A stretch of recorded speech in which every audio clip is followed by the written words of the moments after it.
ఇంటికొచ్చిన లాయర్ పద్మనాభాన్ని చూసి ఆశ్చర్యపోతుంది శారద. ఏమ్మా శారద అని పద్మనాభం పిలుపుతో ఆశ్చర్యం నుంచి శారద తేరుకుంది. శారదమ్మ తల్లి, నన్ను గుర్తుపట్టావా? అన్నయ్యని గుర్తుపట్టని చెల్లి ఉంటుందా ఈ లోకంలో? రా అన్నయ్య, లోపలికి వచ్చి కూర్చోండి, ఆయనకి మీరొచ్చిన విషయం చెబుతా అని శారద ఇంట్లోకి వెళ్ళింది. లాయర్ వచ్చి సోఫాలో కూర్చున్నాడు. బెడ్రూమ్లో ఏర్పాటు చేసుకున్న సిస్టమ్ ముందు ప్రసాద్ కూర్చొని వర్క్ చేసుకుంటూ ఉంటాడు. అప్పుడే శారద వచ్చింది. ఏంటోయ్, అలా ఖాళీ చేతులతో కాకుండా కాఫీ కప్పుతో రావచ్చుగా?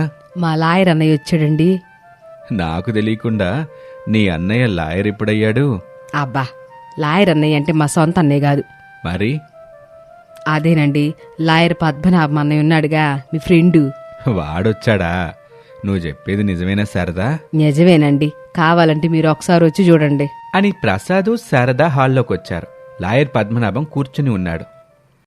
నమస్తే లాయర్ పద్మనాభం గారు. చాలేరా నువ్వు నీ వెటకారం, వచ్చిలా కూర్చో. ప్రసాద్ కూర్చున్నాడు.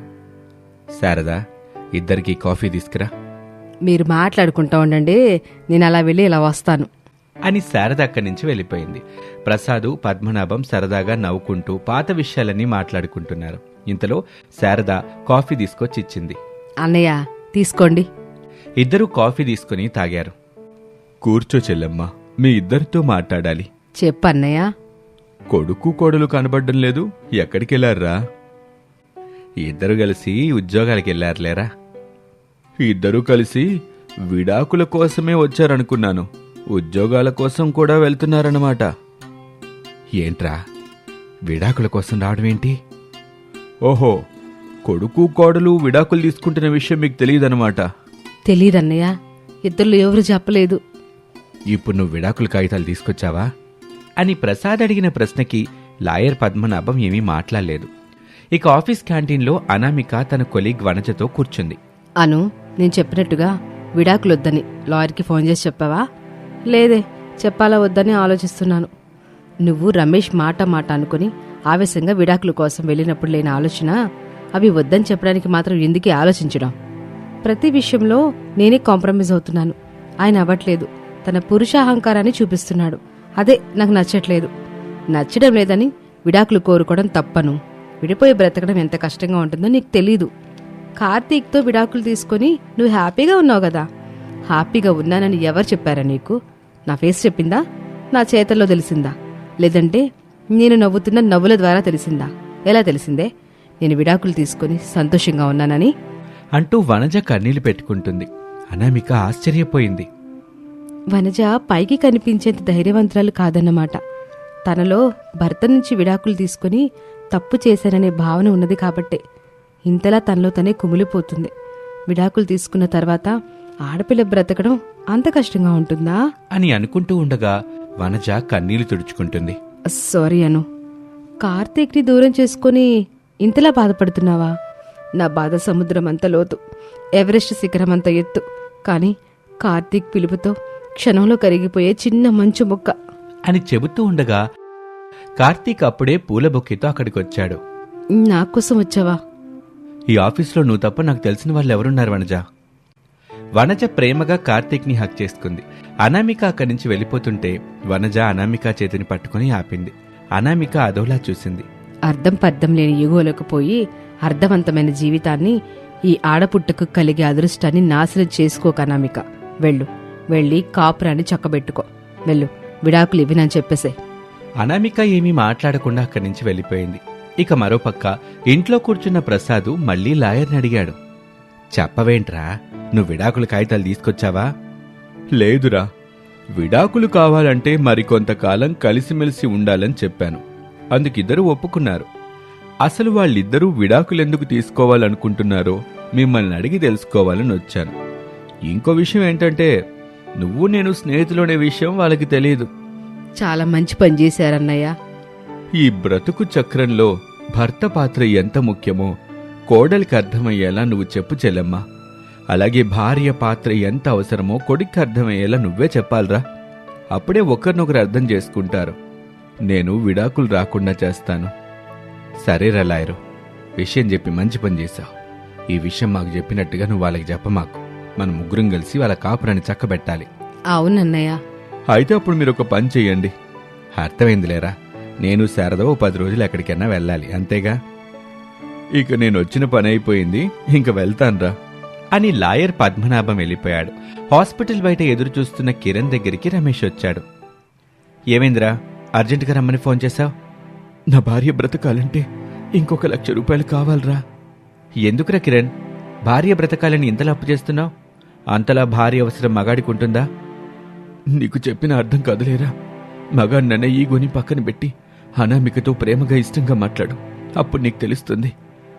నీకు తెలుసు కదా నేను అనామిక విడాకులు తీసుకుంటున్న సంగతి. ఆ విడాకులు రావటానికి ఇంకా టైం ఉంది కదరా. అప్పటి వరకు నువ్వు అనామిక కలిసి ఫ్రెండ్స్గా ఉండి చూడండి. అయినా ఇదంతా నాకెందుకు చెప్పు. నాకు సాయంత్రం వరకు 1,00,000 రూపాయలు అరేంజ్ చేసి పంపించు. ఇంక వెళ్ళు. ఎలాగో ఇంత దూరం వచ్చాను కదరా, శైలజను చూసి వెళ్తాను. వద్దులేరా, ఆ 1,00,000 రూపాయల సంగతి చూడు అని కిరణ్ హాస్పిటల్లోకి వెళ్ళిపోయాడు. అలా సమయం గడుస్తూ ఉంటుంది. ఆ రోజు అనామిక రమేష్లు ఇంటికొచ్చేసరికి తాళం ఉంటుంది. ఇద్దరూ ఒక్కరి ముఖం ఒకరు చూసుకున్నారు. అప్పుడే పక్కింటి అర్చన తాళం చెవిచ్చింది. ఇద్దరూ లోపలికి వెళ్లారు. టీపాయ్ మీదున్న కాగితం కనిపించింది. ఉన్న పలంగా మేం వెళ్లాల్సొస్తుంది బాబు, 10 రోజుల తర్వాత వస్తాం, ఇద్దరూ జాగ్రత్తగా ఉండండి అని అందులో ఉంది. అప్పుడు అనామికకి వనజ చెప్పింది గుర్తొచ్చింది. ఆయనకి చెప్తాను, ఇక నుంచి నేను జాబ్ చేయను, ఇంటి దగ్గరే ఉంటూ ఇంటిని అత్తమామల్ని చూసుకుంటానని చెప్తాను. అప్పుడు మా ఆయన ఈగో శాంతియుతంగా ఉంటుంది, నన్ను భార్యగా స్వీకరించి విడాకులు ఇవ్వకుండా ఉంటాడు అని అనుకుంటుంది. ఆ క్షణమే రమేష్కి కిరణ్ చెప్పింది గుర్తుకొచ్చింది. అనామిక, చెప్పండి. ఎలాగూ మనం విడాకులు తీసుకునేంత వరకు వచ్చాం కదా, అప్పటి వరకు ఇక్కడే ఉంటాం. అమ్మ వాళ్ళు కూడా లేరు. మనకి గొడవలు ఈగోలు వద్దు, ఫ్రెండ్స్ లాగా ఉందాం. ఫ్రెండ్స్ లాగానే విడిపోదాం, ఏమంటావ్? అలాగేనండి.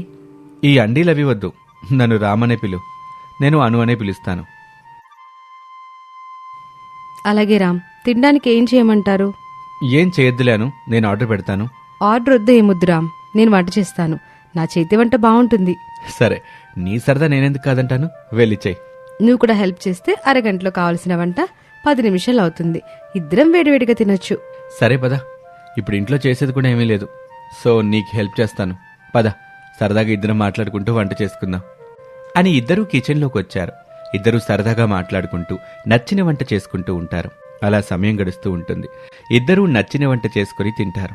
ఆ తర్వాత నిద్ర పట్టడం లేదని ఇద్దరూ ఇంటి బయట లాన్లోని ఉయ్యాల బల్ల మీద కూర్చొని అభిమానంగా మాట్లాడుకుంటూ ఒకరి విషయాలు ఒకరు పంచుకుంటారు. అనామిక మాట్లాడుతూ ఉండగా రమేష్ నిద్రమబ్బుతో అనామిక ఒళ్ళో తలపెట్టి పడుకుంటాడు. అలా ఇద్దరూ 10 రోజుల పాటు ఆఫీస్కి వెళ్లేటప్పుడు తిరిగి ఇంటికొచ్చిన తర్వాత సరదాగా సంతోషంగా మాట్లాడుకుంటూ ఉంటారు. 11వ రోజున శారదా ప్రసాదులు ఊరి నుంచి వచ్చారు. కొడుకు కోడలు కలిసి ప్రేమగా పలకరిస్తారు. శారదా ప్రసాదులు ఎంతో మురిసిపోతారు. అనామిక రమేష్లు ఆఫీసులకి వెళ్తూ ఉండగా లాయర్ పద్మనాభం వచ్చాడు. ఇంటికొచ్చిన లాయర్ని చూసి శారదా ప్రసాదులు అభిమానంగా పలకరిస్తారు. రమేష్ అనామిక అయోమయంగా ముఖాలు చూసుకుంటారు. రమేష్, అనామిక, కోర్టుకి రాకుండా ఎక్కడికి వెళ్తున్నారు? ఈరోజు మీకు విడాకులు వస్తాయి. ఇదే విషయం చెప్దామని ఫోన్ చేస్తుంటే మీరిద్దరూ రెస్పాండ్ కావట్లేదు. ఇంతకీ మీకు విడాకులు కావాలా వద్దా? ముందు ఆ విషయం చెప్పండి. సారీ లాయర్ గారు, నేను నా భార్య అనామికకి విడాకులు ఇవ్వటం లేదు. తప్పు నాదే.